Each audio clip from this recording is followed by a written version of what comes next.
نصیحت دیکھو پہلی پہلی نصیحت یا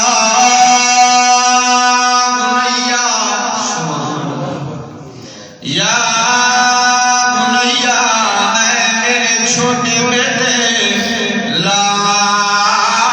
تشرک باللہ شیئا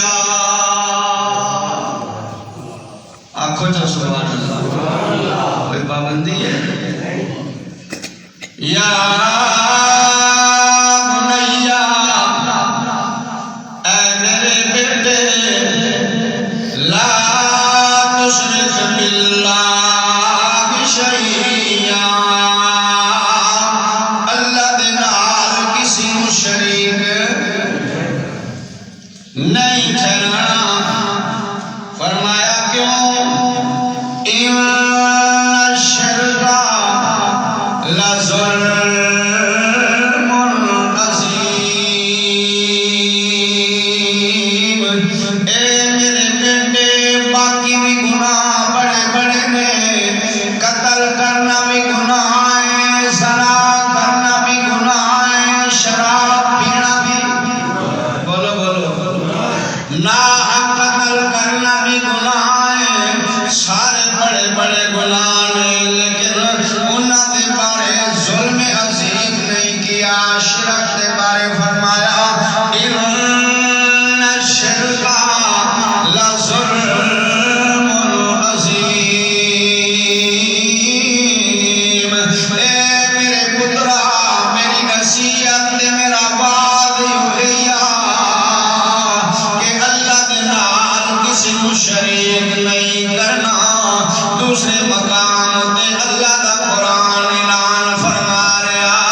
میں سارے گناہ تواڈے معاف کر دیاں گا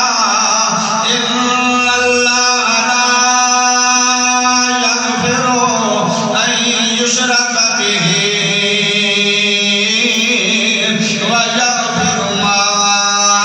دون ذلک لمن یشاء بے شک اللہ نہیں معاف کرتا لیکن اللہ دی ذات و صفات نال کسی کو شریک ٹھہرایا جائے وَيَغْفِرُ مَا دُونَ ذَلِكَ لِمَن يَشَاء اور معاف کر دیندا ہے اللہ اس دے علاوہ جڑے گناہ چاہے شرک جننے تک بندہ توبہ نہ کرے اننے تک اللہ معاف نہیں کرتا وَمَن يُشْرِكْ بِاللَّهِ جس نے بھی اللہ دے نال کسی کو شریک ٹھہرایا فقد افترا اسما عظیما بس یقینی بات ہے پکی بات ہے انہیں بڑا گناہ تے بڑا جھوٹ گھڑ لیا ہے بڑا اللہ دی اتے ایمان لایا سب تو بڑا گناہ کیا ہے شرک بولو سب تو بڑا گناہ کیا ہے شرک تے اے پہلا پہلا حرام کیا ہے قل تعالوا اتلوا ما حرم ربکم اللہ تشرکوا بہ شیئا کہ اللہ دے نال کسی نو شریک باقی انشاءاللہ جمعہ تے بیان ہونی رہن گی باقی جڑے اللہ نے حرام چیزاں کیتیاں نے اور تساں حضرات کی گزارش ہے بجے جمعہ پڑھی